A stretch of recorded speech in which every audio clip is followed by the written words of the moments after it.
একদিন প্রকৃতি বিচার করে দেবে, কেন এই ন্যায় বিচার হবে না? এতগুলো মানুষ যখন কামনা করছে, এই প্রকৃতি একদিন সেই কাজটা করে দেখাবে। ব্যক্তি স্বার্থ, পারিবারিক স্বার্থ হলে আমি আসি না। আমি এসেছি এমন এক স্বার্থে, যে স্বার্থ শুধু বাংলাদেশের বৌদ্ধ সমাজের নয়, সারা বিশ্বের বৌদ্ধ সমাজের জন্য। কারণ ভিক্ষু সংঘ, সংঘ হচ্ছে বুদ্ধ ধর্ম সংঘ, ত্রিরত্নের একটি রত্ন, যে রত্নকে সমগ্র পৃথিবীর বৌদ্ধ জাতি শিরে স্থাপন করে বন্দনা করে থাকে। আমি ছোট হতে পারি, আমি যখন থাইল্যান্ড যাই, থাইল্যান্ডের সম্রাট আমাকে উচ্চ আসনে বসিয়ে তিনি নিজে বন্দনা করেন। ইহা হচ্ছে নিয়ম, কারণ আমরা ভিক্ষু। বান্দরবানেও দেখবেন আপনারা, আমাদের মাননীয় মন্ত্রী উশিতিন বীর বাহাদুর আমার পায়ের তলায় আমাকে বন্দনা করে। কেন? আমি শিক্ষিত জানি, সেই জন্য নয়। আমি ত্রিরত্নের অন্তর্গত, আমি একজন বৌদ্ধ ভিক্ষু। এমনি এক বৌদ্ধ ভিক্ষু শ্রীমৎ অমৃতানন্দ মহাদেব, তিনি নৃশংসভাবে খুন হয়েছেন কুমিল্লাতে। এটা কোন ডাকাতি নয়, কোন সন্ত্রাসী নয়, পরিকল্পিত খুন। এই খুনের মাধ্যমে খুনিরা বিশেষ এক বার্তা দিতে চায়। কি বার্তা তা জানি না, নিশ্চয় সেটা জঙ্গি ধরনের হবে। আমরা তা পছন্দ করি না। আমরা কোনদিনও কারোর বিরুদ্ধে কোন রক্তপাত ঘটায়নি, আমরা কোনদিন হিংসার কথা বলিনি। কেন? হয়তো ভিক্ষুর উপরে অত্যাচার যেমন আক্রমণ। আমরা প্রায় 2 বছর আগে এই জায়গায় বসে নেত্রাঞ্চলীয় চাপ ভিক্ষু হত্যাকাণ্ডের প্রতিবাদ করেছিলাম, সুবিচার চেয়েছিলাম। কিন্তু সত্যতা যদি বলতে হয়, অদ্যাবধি কোন তদন্ত হয় নাই, বিচার দূরের কথা। তাই আজকে এখানে আমরা দাঁড়িয়ে এক চাকমা ভিক্ষুর সুবিচার চাইবার জন্য, আমাদের মনের প্রতিক্রিয়া ব্যক্ত করার জন্য দাঁড়িয়েছি। মনে হয় বিচার পাবো না, তবু কি না বলে থাকবো? না, বলতেই হবে। বিচার পাই বা না পাই বলতে হবে। যেহেতু চাকমা ভিক্ষু মরেছে বলে আমরা মারোয়া, তঞ্জঙ্গিয়া, বড়ুয়া, ত্রিপুরা বৌদ্ধরা কি চুপ করে থাকবে? আমরা দেখাতে চাই এখানে বড়ুয়া বৌদ্ধ, চাকমা বৌদ্ধ, ত্রিপুরা বৌদ্ধ, তঞ্জঙ্গিয়া বৌদ্ধ বলে নাই। আমরা সবাই বুদ্ধের পুত্র, সবাই বৌদ্ধ জাতি এক।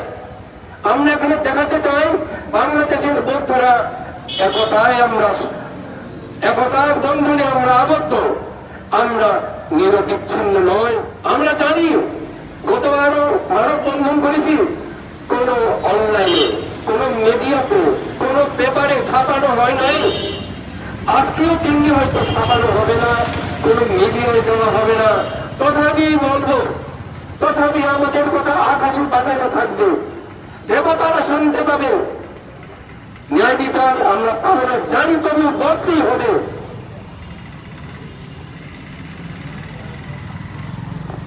বাংলাদেশে আইন খুব শক্ত। যদি প্রধানমন্ত্রী অথবা কোন এক মন্ত্রীকে যদি ফেসবুকে ছোট একটা নিন্দামূলক কথা, অপমানমূলক কথা যদি কিছু সমালোচনা করেন, পরের দিন তাকে ধরে নিয়ে যায়। কিন্তু ভগবান বুদ্ধকেও গত 3-4 বছর আগে জনকণ্ঠের মতো একটা পত্রিকায়, ইত্তেফাকের মতো একটা পত্রিকায়, যেটা সারা বাংলাদেশে প্রবল প্রচারিত, সারা বিশ্বের মানুষ সেটাকে জানে, চিনে পড়ে, সেখানে সন্ত্রাসী বলা হয়েছে বুদ্ধকে। অথচ আজ পর্যন্ত আমরা তার প্রতিবাদ করেও আমরা অনেক অনেক স্মারকলিপি দিয়েছি প্রেসিডেন্টকে, প্রধানমন্ত্রীকে, স্বরাষ্ট্রমন্ত্রীকে, পররাষ্ট্রমন্ত্রীকে, সব জায়গায় দিয়েছি। আমাদের সেনাবাহিনীর প্রধানকে, এখানে জন এবং চিরগণের জিওসিকে কোথায়? কিচ্ছু আমরা প্রতিবাদে ফল পাইনি। আমরা কোন রকমের কোন সুবিধা আজ পর্যন্ত পাইনি।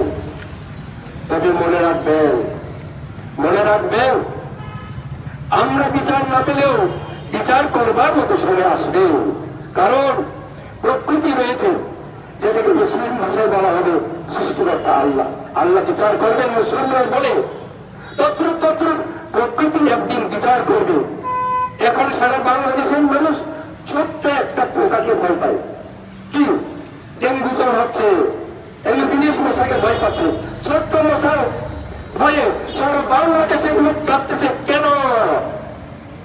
বাংলাদেশে অত্যাচার বেড়ে গেছে, বাংলাদেশের অধিকার বেড়ে গেছে, খুন ধর্ষণ ইত্যাদি বেড়ে গেছে, এবং যারে তাদের ক্ষমতা নাই, ক্ষমতা হিন্দুর উপর, ক্ষমতা পানদের নির্মম অত্যাচার দিন দিন বৃদ্ধি দিয়েছে বলে প্রকৃতি ক্ষমতা দেখিয়েছে, প্রকৃতি তাই বিচার করে দেখিয়েছে যে ছোট্ট মশা সেটাও মানুষদেরকে ক্ষমতা দেখাতে পারো। এইভাবে একদিন না একদিন আমরা দুর্বল, আমাদের শক্তি নেই, আমাদের ধন নেই, আমাদের জনগণ নেই, আমাদের অস্ত্র নেই, কিছু নেই বলে আমাদের বিচার কোনোদিন হচ্ছে না, হয় নাই, হবেও না। কিন্তু একদিন প্রকৃতি বিচার করে দিবে, একদিন প্রকৃতি বিচার করে দেবে। কেন এই নয় বিচার হবে না? তাই প্রকৃতির কাছে আমি সেই বিচার চলতেছি। প্রকৃতি বিচার করবে কেন জানেন? চিত্তে না নিয়াতে লোক, পালি ভাষায় চিত্তে না নিয়াতে লোক মানে এই লোক জগৎকে মানুষের মন নিয়ন্ত্রণ করে। এটুকু মানুষ যখন কামনা করছে, এই প্রকৃতি একদিন সেই কাজটা করে দেখাবে। আর বেশি দিন নয়, সেই বিচারের দিন আসতেছে। এখানে যারা শুনছেন আপনারা সাক্ষী হয়ে থাকবেন। অমৃতানন্দ কি কাজ করেছে? কোন ক্ষতি তো করে না। আমরা প্রত্যেকে করে যদি এভাবে চলাফেরা করতেও না পারি, আমাদেরকে এভাবে যদি দূর করা হয়, খুন করা হয়, আমাদের নিরাপত্তা কোথায়? বাংলাদেশের উন্নতি হয়েছে সবাই বলছে, সব জায়গায় টিভি খুললে উন্নতির কথা শোনা যায়। যানমালের নিরাপত্তাহীনতায় উন্নতি বলা হয় না। যে দেশে সাধারণত মানুষের যানমালের নিরাপত্তা নাই, সে দেশের উন্নতি হয় না কোনোদিনও। সে দেশের লোক এক একজন কোটিপতি হলেও তার যানমাল যদি নিরাপত্তা না থাকে, পরের দিন যদি সে নিতে হয়, পরের দিন যদি সে খুন হয়, পরের দিন যদি সে হাইজাক হয়, তার এই ফোনকে খাবে। তাই বাংলাদেশের উন্নতিটা মোটেই উন্নতি নয়, বরং বাংলাদেশ দিন দিন অরাজকতার দিকে চলে যাচ্ছে, অথরিটির দিকে চলে যাচ্ছে। পেপার খুলে দেখলে ধর্ষণ, খুন, হাইজাক, হত্যা। কেন? বিচার হয় না বলে। কেন বিচার হয় না বলে? কেন বিচার হয় না? বিচার করুন। তাই বলতে চাই, বিচার করুন। আপনাদের সেই ক্ষমতা আছে, সদাশয় সরকার সবই করতে পারে। তার অনেক রকমের বিচার করবার অনেক বাহিনী আছে, সংগঠন আছে। যে কোনো গোপন তথ্য সাথে সাথে তিনি বের করে নিতে পারে। প্রত্যেকেই বলেছে, প্রধানমন্ত্রীকে অথবা প্রধানমন্ত্রীর পুত্রকে কিছু একটা বললে পরের দিনই ধরে নিয়ে যায়, তারা আর কোনো বিচার হয় না, সাথে সাথে জেলখানা ঢুকে যায়। সাথে সাথে ধরতে পারলো কেমনি? আমার বেলায় কেন ধরতে পারছো না? অমৃতানন্দের বেলায় কেন ধরতে পারছো না? আরো তো কত হিন্দু, কত তো মুসলিম যারা মুক্ত চিন্তা করে, তাদেরকে যে খুন করা হয়েছে, তাদেরও তো বিচার হয় নাই। আমি শুধু বৌদ্ধ ভিক্ষুদের বিচার চাইতে আসি নাই, আমি বিচার চাইতে এসেছি যেভাবে বাংলাদেশে নিরপরাধ মানুষ খুন হয়েছে, গুম হয়েছে, তাদের সবার বিচার আমি চাই, তাদের সবার জন্য তদন্ত চাই। বাংলাদেশের সকল নাগরিকের সুন্দর জীবন, নিরাপত্তা সম্পন্ন জীবন চাই, যানমালের নিরাপত্তা চাই। এই দাবি করতে এসেছি, এই চাইতে এসেছি। পাবো পাবো না তা তো আগেই বলে দিয়েছি। সম্ভাবনা খুব ছিল, যেহেতু আমরা দুর্বল। সবল মানুষের আইন আছে, সবল মানুষের ক্ষমতা আছে, সব কিছু আছে। দুর্বল মানুষের কোন আইন নেই, দুর্বল মানুষের কোন সুখ নেই, শান্তিও নেই। তাই এখানে আজকে যারা এসেছেন তাদের প্রতি আমার আশীর্বাদ থাকবে।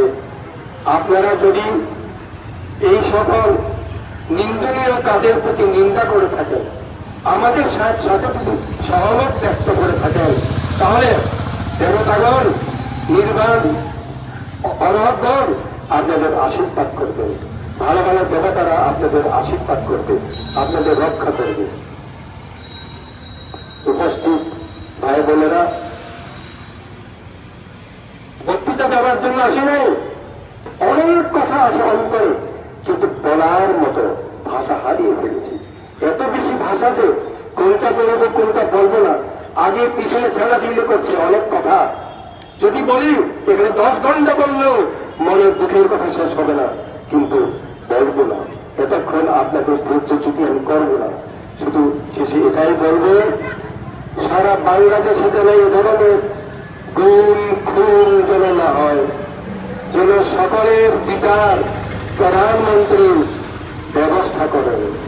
শুধু মন্ত্রী পরিষদের জন্য, আওয়ামী লীগের জন্য বিচার হবে, অন্যদের বিচার হবে না, এটা হতে পারে না। এটা শুধু আওয়ামী লীগের বাংলাদেশ নয়, এটা সবার বাংলাদেশ, এটা সব জাতির বাংলাদেশ, এটা সব দলের বাংলাদেশ। তাই সবার প্রতি লক্ষ্য করা হবে। আপনি যখন প্রধানমন্ত্রী, আপনার মধ্যে যে পার্টি লেবাস নাই, আপনি এখন পার্টির মানুষ নন, আপনি এখন বাংলাদেশের জনগণের মানুষ, জনগণের নেত্রী। সকল জনগণের সুবিচার, যান মালের নিরাপত্তা বিধান করা আপনার দায়িত্ব। যদি আপনি সেই দায়িত্ব পূরণ না করেন, মৃত্যুর পর আপনার জবাব দিতে হবে আল্লাহর কাছে। সুতরাং আপনার কাছে আমার শরীর বন্ধু অনুরোধ, প্রধানমন্ত্রী, স্বরাষ্ট্রমন্ত্রী, আগেও বলেছি কিছুই করেন নাই, এবারেও যদি কিছু না করেন আর আপনাদেরকে আশীর্বাদ করতে পারবো না।